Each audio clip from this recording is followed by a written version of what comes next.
Hello, hello, hello mga kumare kong hilaw. This is your Mommy Mitch trying to vlog at the age of 24.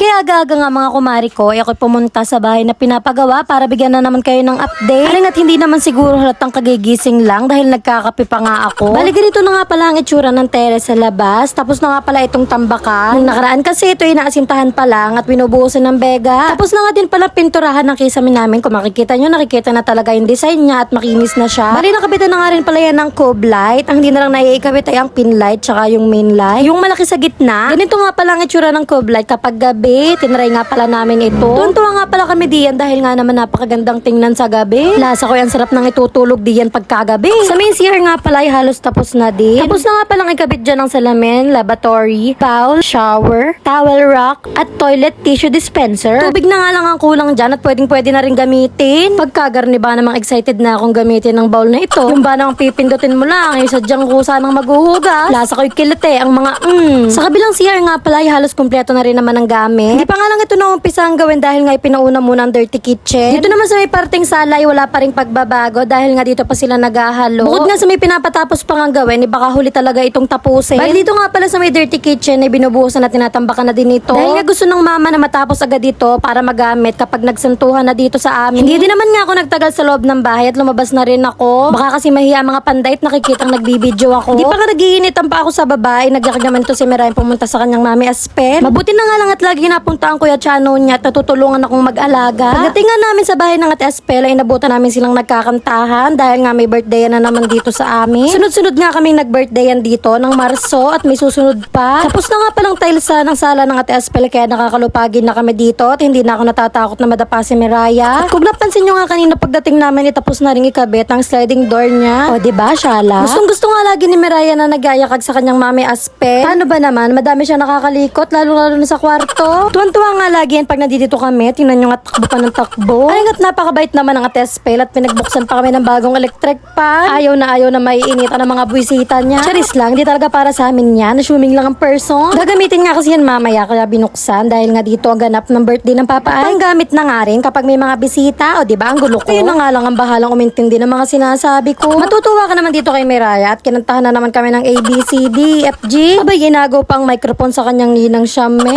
Favorite nga din yung kantahin ng Baby Shark dudu.